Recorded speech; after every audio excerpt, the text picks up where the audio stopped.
This is CBN NewsWatch. And thank you so much for joining us for this first edition of CBN NewsWatch, Monday, December 3rd. I'm Ephraim Graham.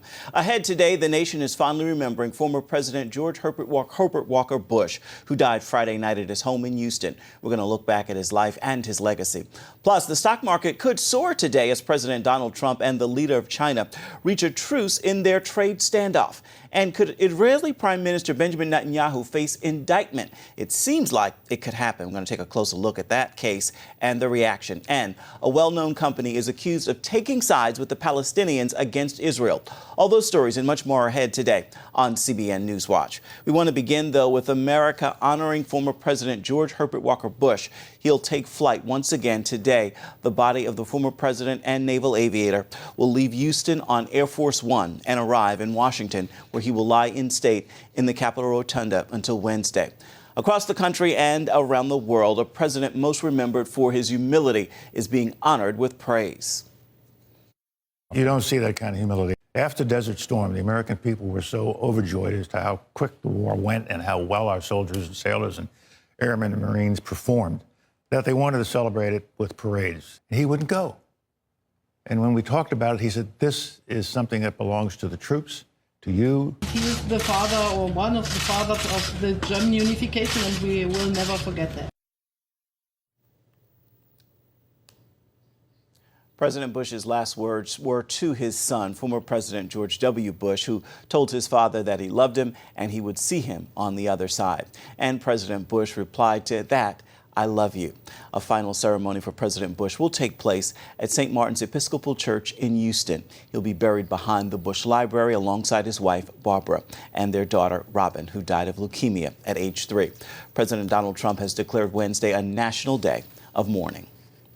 Former President Bush lived an amazing life. Jennifer Wishon brings us this look at his remarkable accomplishments. I, George Herbert Walker Bush, do solemnly swear. The 41st Commander-in-Chief left his mark on nearly every area of government as president, vice president, ambassador, director of the CIA, and member of Congress. Later in life, he even affected fashion trends by sporting his trademark funky socks and endeared himself to Americans by pulling stunts like this. How'd you feel? Cold. Does he have to push you out? Jumping out of planes came natural to Bush. On his 18th birthday, he enlisted in the military, and when he received his wings, he was the youngest pilot in the Navy. During World War II, he flew 58 combat missions. On his last, he was shot down by Japanese fighters. He ejected, crashed into the Pacific Ocean, and was rescued by a U.S. submarine. In 1980, he lost the nomination for president to Ronald Reagan, who made him vice president, a position that gave Bush an intimate look at the rise of conservatism in America. His presidency in many ways was overshadowed by his predecessor, and that's understandable. It's hard to forget these words, which helped catapult him to the White House in 1988. Read my lips. No new taxes. But breaking that pledge led to his loss to Bill Clinton in 1992. In his inaugural address, he painted himself as a traditional man who valued hard work, discipline, and goodness. My first act as president is a prayer. And I ask you to bow your heads. Heavenly Father, we bow our heads and thank you for your love. In 1996, he crossed paths with CBN, helping to commission the ministry's Flying Hospital. He that believeth in me, though he were dead, yet shall he live. In April, Bush lost his beloved Barbara. Their union of 73 years is the longest presidential marriage in history. The couple had 6 children, and throughout hardship and triumph, the Bushes made family their priority. We cannot hope only to leave our children a bigger car, a bigger bank account. We must hope to give them a sense of what it means to be a loyal friend, a loving parent, a citizen who leaves his home, his neighborhood, and town better than he found it. It's a goal George Herbert Walker Bush strove to achieve his entire life. Jennifer Wishon, CBN News, Washington. And our CBN News reporter Gary Lane interviewed Bush in 1980 when he ran for the Republican nomination for president, ultimately losing to Ronald Reagan, who then chose him to be his vice president. And Gary also saw the Bush campaign in action in 1988 when he worked on Pat Robertson's presidential campaign. So, Gary, we know that Bush oversaw the fall of the Berlin Wall and the breakup of the Soviet Union. Yes. Why was it so important that those be handled correctly? Well, Ephraim, because you had new democracies that were coming into fruition, or they wanted to become democracies, so they had to have cash infusions. They had to learn what it was like to have a free market economy as well. And so they needed help. They needed support, not just monetary help and support, but also political help and support. And it was important because otherwise, if they had failed, you would have seen these communists rise up again and try to take control over those countries.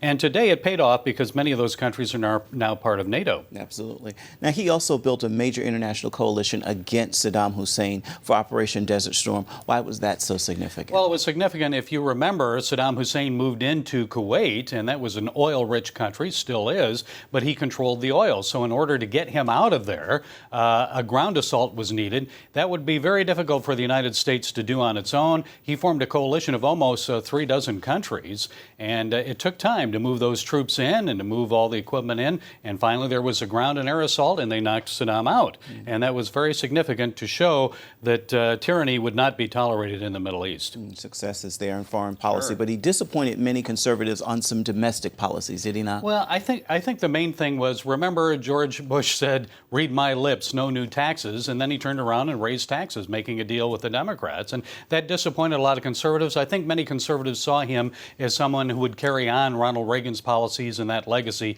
and he did not. How do you think he'll be remembered despite that disappointment? I think he'll be remembered mostly for his foreign policy successes. Remember, this was a man who was ambassador to China. He was also ambassador to the United Nations, CIA director, also a congressman, and then president of the United States, war hero. And he'll be remembered for those foreign policy successes, even though he was not the architect of the Berlin Wall coming down. It was Ronald Reagan's policies that led to that. We needed a good manager, and he'll be remembered as a good foreign policy manager. Indeed, if any man was prepared to be president, he certainly was. Yes, very humble man. Indeed, indeed. And today on CBN's Faith Nation program, we're going to go live to Capitol Hill to bring you a look at the services and honors plan for former President Bush this week in Washington. That is today on CBN's Faith Nation. That begins at 6 p.m. here on the CBN News Channel. The stock market is set to get a big boost today after a truce in the trade battle between the U.S. and China. President Trump agreed Saturday with Chinese leader Xi Jinping at the G20 summit in Buenos Aires to hold off on raising tariffs on Chinese goods. The U.S. was set to raise tariffs on $200 billion worth of Chinese products starting January 1st, but the 90-day truce will now give the two sides time to try to settle their differences. And some U.S. politicians will be very interested to know what a final deal will look like. We need to see some real specific figures here. This has hurt a lot of Missouri farm families and farm families all over the country. But the president's goal to get China in a better and fairer place in trade is the right goal. Many investors have said the trade tensions with China, along with the possibility of higher interest rates from the Federal Reserve, have been a major factor in the stock market's sharp correction in recent weeks. Israeli Prime Minister Benjamin Netanyahu dismissed police recommendations that he be indicted for bribery, and he called them a witch hunt. Police recommended indicting Netanyahu and his wife Sarah on bribery, fraud, and breach of trust charges in a corruption case known as Case 400. What did you expect? What did you expect? The hunting expedition against us continues. The clear and petty timing of a process that's tainted from the start. I wasn't surprised by the recommendations today, and I wasn't surprised that they were published specifically today. The case accuses Netanyahu of using his political influence to provide positive treatment to a news organization in exchange for favorable coverage. Some believe the charges are a major distraction at a time when Netanyahu is dealing with a threat from Hamas and Iran. You know, I find the entire enterprise really disturbing that in Israel they are investigating a sitting prime minister. You know, there are things that are more important than a question that they're investigating, and Prime Minister Netanyahu is dealing with those things. So in a way, it harms Israel as a country that our prime minister has to be distracted from running the country in order to answer questions about what kind of coverage he was receiving from some marginal website in Israel.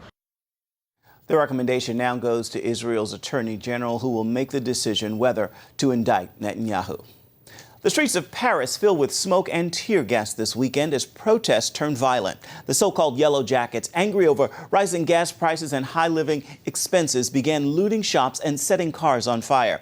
They even defaced a famous Arc de Triomphe. Police opened up with water cannon and tear gas. More than 130 people were injured and hundreds more arrested. President Macron could declare a state of emergency. The protesters say his gas tax is a huge burden on the working class. Macron says it is necessary to fight global warming.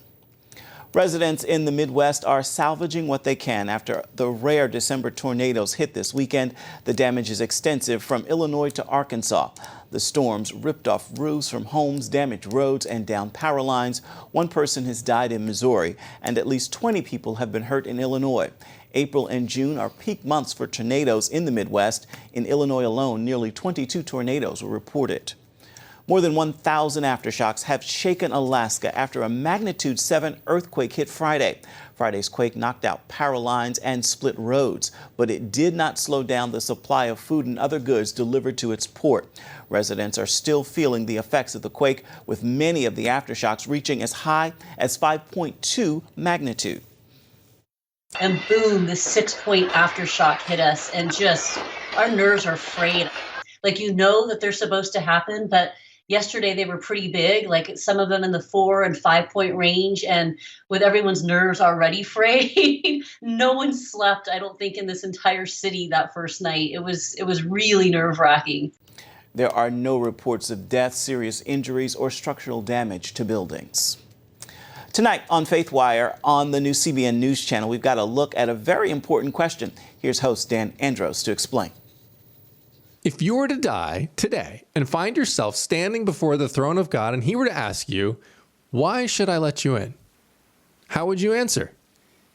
You'd be surprised at what most Christians say to that question, because most of them get it absolutely wrong. We're going to tackle that tonight at 9:30 p.m. here on the CBN News Channel on the next episode of Faith versus Culture, hosted by myself, Dan Andros, along with Dale Partridge. Hope to see you there. And as Dan just said, Faith Wire airs tonight at 9:30 on the CBN News Channel. Up next, the midterm elections are over, but the Senate is still dealing with several issues in the lame duck session. And one of those is an important bill that could bring some important changes to America's criminal justice system. But the question is, will the Senate actually pass it? We'll have the story when we come back. The Senate is dealing with a host of issues during its current lame duck session, from confirming federal judges to helping President Donald Trump get federal funding for a border wall. But there's a crucial piece of legislation some fear will be squeezed out, an historic justice reform bill. And as Abigail Robertson reports, this could be its last chance to become law. The fight for criminal justice reform has been long and hard. Senator Mike Lee tells CBN News that in his 8 years of working on a comprehensive bill, they've never been closer than they are right now to sending a bill to the president's desk. If it is brought forward, it will pass. It'll pass overwhelmingly with a bipartisan supermajority vote of at least 65, probably 70, maybe 75 or 80. The bill that Lee says helps prisoners return to society and addresses excessive sentences already passed the House. It can only pass the Senate if it gets a vote. Majority Leader Mitch McConnell faces pressure from the president to bring it to the Senate floor. But McConnell has made clear his top priorities for the end of the year are funding the government and passing the Farm Bill. We'll be whipping that to see whether what the consensus is, if there is a consensus in our conference about not only the substance but the timing of moving forward. Lee told CBN News if it doesn't pass this year, it's over. With the incoming Democratic House of Representatives, they would demand something more exacting than what could pass in the Senate or could likely be signed into law by President Trump.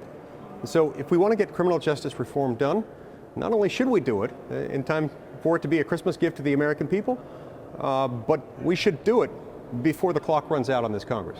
McConnell also put to rest any talk of Republicans making one more attempt at repealing Obamacare in the lame duck session, telling reporters it's now a bipartisan issue. For now, he's focused on reaching a spending compromise on border security that President Trump will sign. We're trying to get the president the money he would like for the wall. Senate Republicans and Democrats agreed on $1.6 billion going towards border security before Thanksgiving. But Senator Lindsey Graham argues that's not nearly enough now that the caravan is at the southern border. Secure the border is going to be a bottom line for the president. He's got a $25 billion plan. I don't think he expects to get $25 billion all at once. But he does expect to get $5 billion, like the House authorized, without a bunch of strings attached. But Minority Leader Chuck Schumer gave no indication he'll budge. The $1.6 billion for border security negotiated by Democrats and Republicans is our position. We believe that is the right way to go. Lawmakers have until December 7th to reach a spending agreement, or we could see a partial government shutdown. Reporting from Capitol Hill, Abigail Robertson, CBN News. And coming up, a popular modern business is under fire for what critics say is taking a position against Israel. We're going to explain when we come back. Stay with us. The popular hospitality service Airbnb is taking sides in the Israel-Palestinian dispute and is discriminating against Jewish landholders in Judea and Samaria. Airbnb delisted Jewish vacation homes in the biblical heartland. Vice President Mike Pence criticized the decision Friday, and as Chris Mitchell explains now, the one-sided policy has some charging anti-Semitism. This is Villa Herodian in Tekoa, about 15 minutes south of Jerusalem. Owned by American-Israeli Louis Weinger and his family, it's one of some 200 properties affected by Airbnb's West Bank boycott. The Weingers host events and can sleep up to 14 people in their luxurious home. It has a spectacular view of the Judean hills, and it's listed on Airbnb, but not for long. I think it's crazy. It just doesn't make any sense that I can't list my property, but Mohammed down the street in Bethlehem can list his property and call it Palestine. Airbnb operates in 191 countries in 81,000 cities, but it said in a press release, when we applied our decision-making framework, we concluded that we should remove listings in Israeli settlements in the occupied West Bank that are at the core of the dispute between Israelis and Palestinians. That's obviously taking a position, a political position that I believe is discriminatory and anti-Semitic. I think our reaction should be that we could boycott Airbnb. And anybody who cares about Israel, the Jewish people, is willing to fight against anti-Semitism should fight against Airbnb. Israeli government minister Michael Oren says the Airbnb boycott could be just the beginning. It sends a signal that not just Jewish companies in Judea and Samaria can be boycotted, but the Jewish state can be boycotted.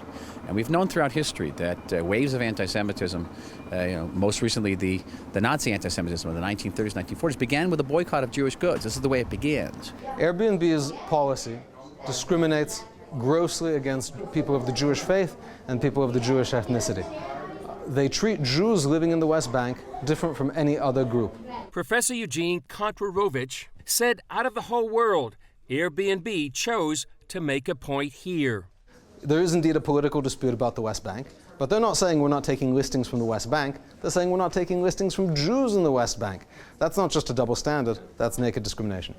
Weinger's neighbor, Rabbi Eitan Levy, explained the Jewish roots of the area. Tekoa itself was the home of the prophet Amos. In the 9th chapter of Amos, he says that God will return his people Israel, they will rebuild their conquered cities, they will sink down their roots and never more be uprooted from the land.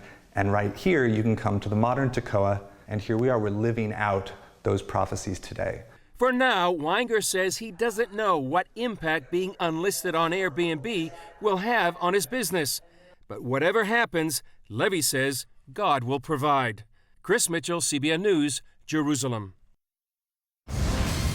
Still ahead, she's a popular host on HGTV, and now Joanna Gaines has launched a new clothing line. We're going to tell you all about that when we come back. Stay with us.